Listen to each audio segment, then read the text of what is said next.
Hello all. நேத்து ஒரு official information வந்து என்டிஏல இருந்து ரிலீஸ் பண்ணியிருந்தாங்க. அதாவது மே 3ஆம் தேதி நடந்த அந்த நீட்ட நாங்க கேன்சல் பண்றோம் அப்படின்னு. அதுக்கு காரணம் சிபிஐல என்குயரி இருக்கு. பேப்பர் லீக் ஆன அந்த அலிகேஷன்ஸ்க்காக. இது வந்து ஒரு சிம்பிளான விஷயமா தெரியல. ஏன்னா, நெறைய பேர் என்ன கேட்டாங்கன்னா, பேப்பர் லீக் ஆயிடுச்சு. நீங்க எனக்கு ரீ எக்ஸாம் வைங்கன்னு சொல்லி ஒரு சில பேர் கேட்டாங்க. இன்னும் ஒரு சில பேர் வந்து, "இல்ல எனக்கு வேண்டாம். எனக்கு இப்படியே விட்டுருங்க" அப்படின்னு சொன்னாங்க. அப்ப இந்த இடத்துல ஒரு 2 விதமான அந்த ஸ்டூடண்ட்ஸ் வந்து அவங்களோட அ கருத்தெல்லாம் கேட்கும்போது, அவங்க இந்த மாரி சொன்னாங்க. ஸோ இப்ப ரீ எக்ஸாம் நடந்துச்சு அப்டின்னா, அது வந்து ஒரு சில பேத்துக்கு ஒரு நல்ல விஷயம் தான். ஏன்னா, ஒரு லைஃப்ல ஒரு செகண்ட் சான்ஸ் கிடைச்சது மாரின்னு கூட வச்சுக்கலாம். இன்னும் ஒரு சில பேத்துக்கு வந்து இப்ப தான் வந்து கிரேட் 12ஓட சிபிஎஸ்இ இருந்தாலும் சரி, ஸ்டேட் போர்டா இருந்தாலும் சரி எக்ஸாம்ஸ முடிச்சிருக்கோம்.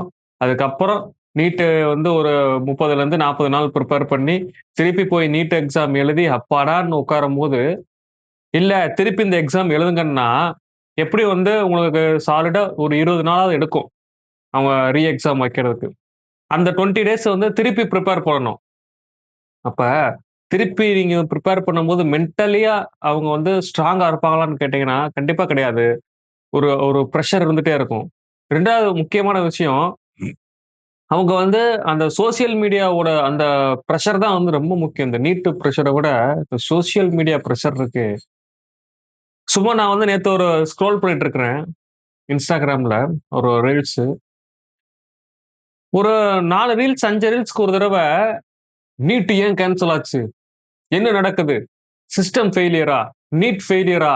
இத வந்து திருப்பி நீங்க வந்து அ ஒரு ஷாக்கிங்கான இன்ஃபர்மேஷன் பிரேக்கிங் நியூஸ், பிரேக்கிங் நியூஸ்ன்னு குடுக்கும்போது, அவங்களுக்கு ஆட்டோமேட்டிக்கா வந்து ஒரு டிப்ரஷன் ஸ்டேட்ல வந்து ஆட்டோமேட்டிக்கா என்டர் ஆயிடுறாங்க.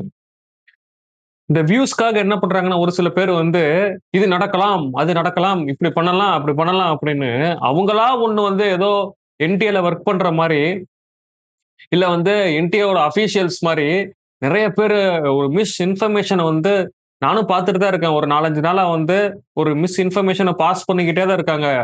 இது மாரி பேப்பர் லீக் ஆயிருச்சு, மொத்தமா லீக் ஆயிருச்சு, எல்லாமே போயிருச்சு. என்டிஏ வந்து திருப்பி எக்ஸாம் வைக்க போறாங்க. வைக்கிற எக்ஸாம் கஷ்டமா இருக்கும். அத விட கஷ்டமா இருக்கும். அப்படி அப்படியான்னு சொல்லி ஏன் பயப்படுத்துறீங்க? அப்ப சோசியல் மீடியா தான் வந்து இந்த இடத்துல ரொம்ப அதிகமான பிரஷர் இந்த ஸ்டூடண்ட்ஸ்க்கு குடுக்குறதுக்கு காரணம், அந்த சோசியல் மீடியா மட்டும் தான். அதுக்காக வந்து நான் அவங்கள பேன் பண்ணுங்கன்னுலாம் நான் சொல்லல.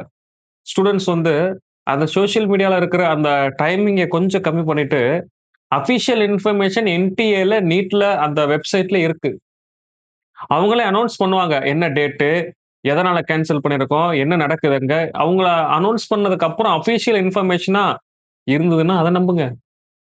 இல்ல உங்களுக்கு வந்து கவர்ன்மென்ட் சைட்ல இருந்து ஏதாவது அஃபிஷியலா குடுக்குறாங்கன்னா அத நம்புங்க. இது வந்து எல்லாமே ஒரு கிளாரிட்டியா நீங்க வந்து ஒரு செக் பண்றது, ஒரு ரொம்ப பெரிய முக்கியமான விஷயம். சரி, அத விட்டுருங்க. இந்த சோசியல் மீடியா தான் ரொம்ப இப்ப டேஞ்சரஸ். நீட்ட விட டேஞ்சரஸ் வந்து சோசியல் மீடியா தான் இப்ப. நீட்ட பேன் பண்ணணுன்றத விட சோசியல் மீடியால நீட்ட பத்தி பேன் பண்ணுங்க. அது போதும். அது அது இருந்தாலே வந்து ஸ்டூடண்ட்ஸ்க்கு ஒரு பிரஷர் குறையும். இப்ப நான் இங்க என்ன சொல்ல வரேன் அப்டின்னா, NEET okay. Re exam announce பண்ணியாச்சு. நீங்க வந்து ஒரு 2 வருஷம் சில பேர்லாம் வந்து 11த், 12த் 2 வருஷம் சேர்த்து பிரிப்பேர் பண்ணிட்டு இருந்திருக்கலாம்.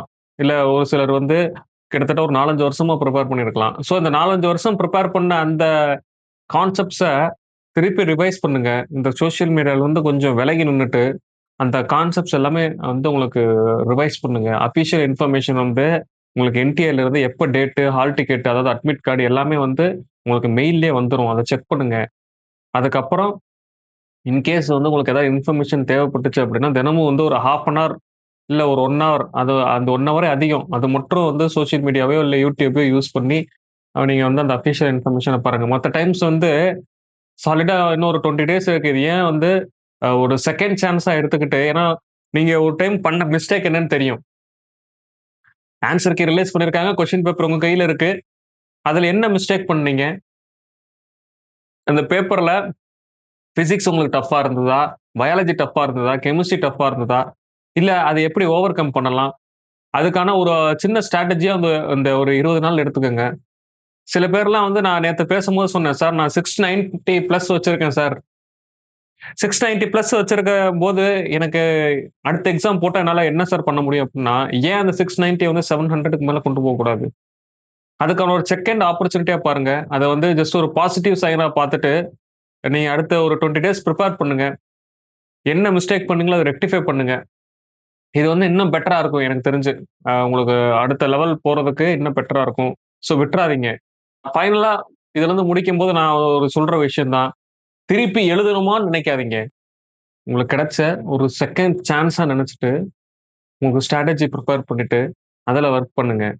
இப்ப நான் நெறைய பேத்துட்ட நேத்து ஸ்டூடண்ட்ஸ்ட்ட கேட்டது, நான் பிசிக்ஸ்ல வந்து கொஞ்சம் ஓரளவுக்கு தான் சார் மார்க் இருக்கு அப்டின்னாங்க.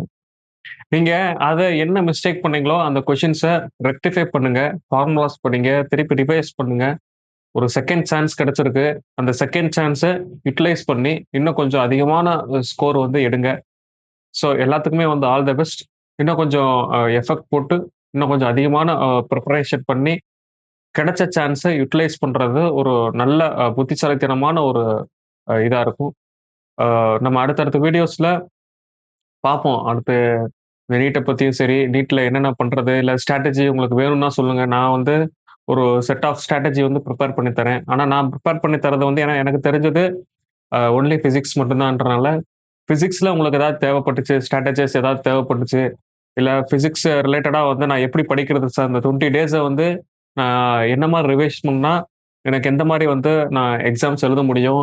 இதெல்லாம் உங்களுக்கு வேணும்னா கமெண்ட் பண்ணுங்க. நான் அதுக்கேத்த மாரி பிரிப்பேர் பண்ணிட்டு, என்னென்ன ஸ்ட்ராட்டஜிஸ் யூஸ் பண்ணணும்? அ எந்தெந்த கொஸ்டின்ஸ் படிக்கணும்? பிவைக்யூ எப்படி சால்வ் பண்றது? எல்லாமே வந்து நான் உங்களுக்கு கேட்டீங்கன்னா, I will upload. Okay. So நம்ம அடுத்தடுத்தது பார்ப்போம். எப்படி இந்த இது நடக்குது அப்படின்னு. Don't believe social medias. Okay. Official இன்ஃபர்மேஷன பார்த்துட்டு, நீங்க அதுக்கப்புறம் வொர்க் பண்ணுங்க. சோசியல் மீடியாவ ஜஸ்ட் வந்து பிளாங்க்கா போய் நம்பிறாதீங்க. Thank you.